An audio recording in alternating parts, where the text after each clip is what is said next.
बिस्मिल्लाहिर्रहमानिर्रहीम। नाज़रीन, मैं हूं आपका मेज़बान अरसलान तैमूरी क्राइम इन्फो से। नाज़रीन, क्राइम कंट्रोल डिपार्टमेंट के बड़े एनकाउंटर सामने आए हैं। सबसे पहले आज का जो ताज़ा एनकाउंटर हुआ है वो मैं आपको रिपोर्ट करूंगा, कैसे बाहर आया है, क्या क्या चीज़ें हैं उसमें। नाज़रीन, बड़ी ख़तरनाक किस्म की स्टोरी है, बड़ी गर्म स्टोरी है कि राय फैसल भट्टी के जो सरगोदा में एक बड़ा नाम था, उनकी दुश्मनी भी थी और उस दुश्मनी को नाज़रीन ज़राए बता रहे हैं कि सुलह भी हो गई हुई थी, लेकिन उसके बावजूद फैसल भट्टी जो है वो बैरून मुल्क मुकीम थे। थाईलैंड से उन्होंने फ़्लाइट ली इस्लामाबाद की। इस्लामाबाद एयरपोर्ट पर पहुंच के एयरपोर्ट के अंदर उन्होंने अपना एक वीडियो बयान रिकॉर्ड करवाया। क्या वीडियो बयान रिकॉर्ड करवाया नाज़रीन, ये वीडियो बयान जो है आप उनका पहले सुने, उसके बाद आगे बात करते हैं। बिस्मिल्लाहिर्रहमानिर्रहीम। मैं फैसल शफकत भट्टी बैंकॉक एयरपोर्ट से मैं अपने आप में पेश करने वास्ते पाकिस्तान जा रहा। मैनू किसी ला इला मुहम्मद रसूलुल्लाह किसी भी मैंने गिरफ्तार नहीं किया, मैं अपनी मर्जी नाल आ रहा। ऐ वेख लो, किसी भी कोई भी बंदा मेरे नाल कोई भी नहीं जिसे मैं गिरफ्तार किया हो। बिल्कुल मैं आप आ रहा। मैं मरियम निवाज साहबा नूं, मैं IG साहब नूं, मैं सुहेल ज़फ़र चट्टा साहब नूं एक छोटी जी अर्ज करना कि मैंने इंसाफ मेरे नाल किया जाए, मेरे नाल ज्यादती ना होवे। मैं अपनी मर्जी नाल जनाब दे कोल पेश होने वास्ते आ रहा। बराए मेहरबानी कोई ज्यादती ना होवे। किसी बंदे, किसी इंटरपोल, किसी पुलिस वाले किसी मैंने गिरफ्तार नहीं किया। मैं अपनी मर्जी नाल वेख लो, मैं अपनी मर्जी नाल ही टिकट करवाइए, मेरी सुलह हो गई मुदैया नाल, मैं टिकट करवाइए तो मैं आ रहा जी।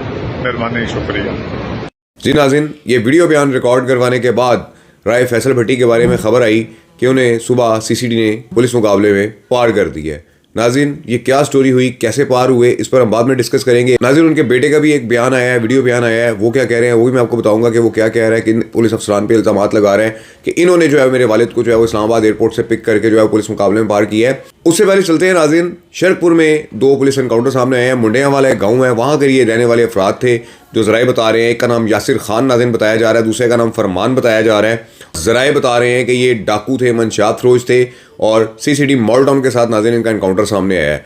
उसके बाद नाज़रीन चलते हैं, 2 रोज़ पहले एक एनकाउंटर सामने आया है खैरपुर सिंध में।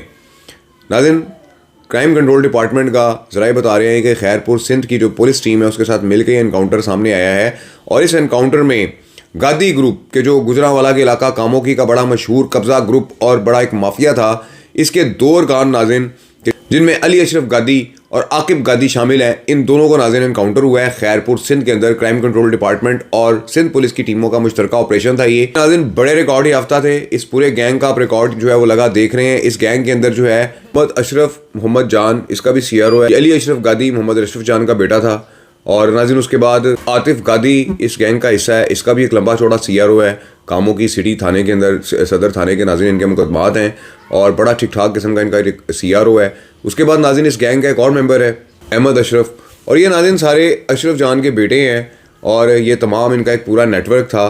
कामोकी के इलाका में कब्जे लेते थे, मंशियात, कोई 2 नंबर काम ये छोड़ते नहीं थे। इस गादी गैंग के नाज़रीन 2 अरकान खैरपुर सिंध के इलाका में क्राइम कंट्रोल डिपार्टमेंट और सिंध पुलिस की टीमों का एक मुश्तरका ऑपरेशन हुआ है। उस ऑपरेशन का शिकार हुए कि दोनों मारे गए हैं, आकिब गादी और अली अशरफ गादी। और बाकी गैंग नाज़रीन इस वक्त इनका ये सारा फरार है, मफरूर है। कामोकी के रहने वाले थे, जो कामोकी के रहने वाले लोग हैं वो इनको बड़ी अच्छी तरह से जानते हैं कि ये गादी गैंग क्या करता था और किस किस के साथ इन्होंने ज़्यादतियाँ की हुई थी।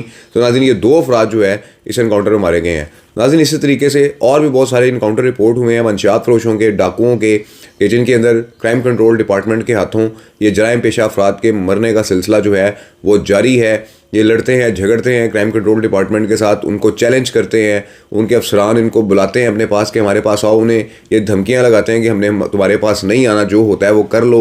और फिर उसके बाद जब पुलिस मुकाबले होते हैं तो फिर इनकी इस तरह की खबरें भी सामने आती हैं। तो नाज़रीन ये सारी सूरत हाल है। अब चलते हैं नाज़रीन राय फैसल भट्टी की तरफ। राय फैसल भट्टी का नाज़रीन एक बड़ा वाक़या है। इनकी सरगोदा के अंदर बड़ी मशहूर दुश्मनी रही है। जुल्म का अंजाम जो है वो भयानक होता है।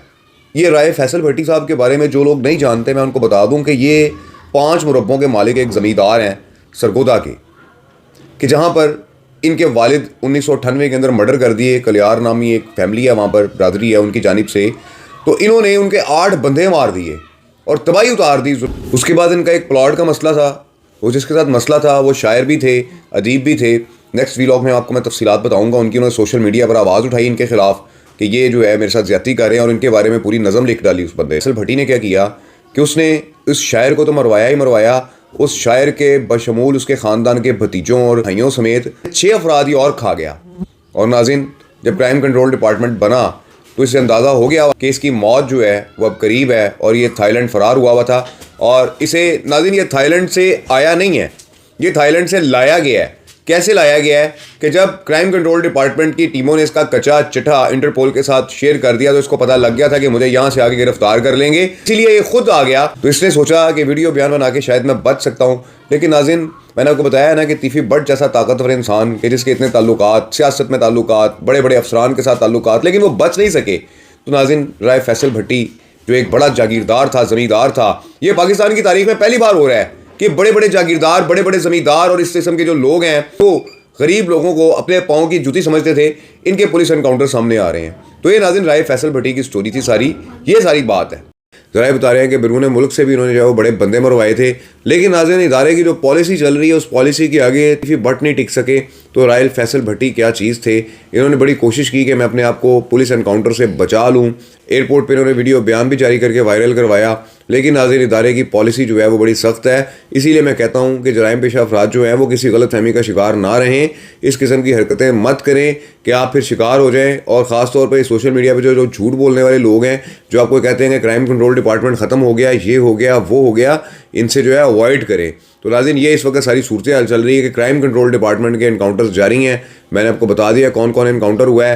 राय फैसल भट्टी का भी आपको मैंने बता दिया है कि उनका पुलिस एनकाउंटर कर दिया गया है। उन्होंने अपना वीडियो बयान भी जारी किया था। इस्लामाबाद एयरपोर्ट पर वो उतरे थे। इस्लामाबाद एयरपोर्ट के बाहर से मुबैना तौर पर उनके बेटे के मुताबिक जो इल्ज़ाम वो लगा रहे हैं कि इन्हें कुछ पुलिस अफसरान ने उठा लिया था और सरगोदा के अंदर अब इनका पुलिस एनकाउंटर सुबह सवेरे सामने आया है। इस व्लॉग के साथ इजाज़त दीजिए। अल्लाह हाफिज़।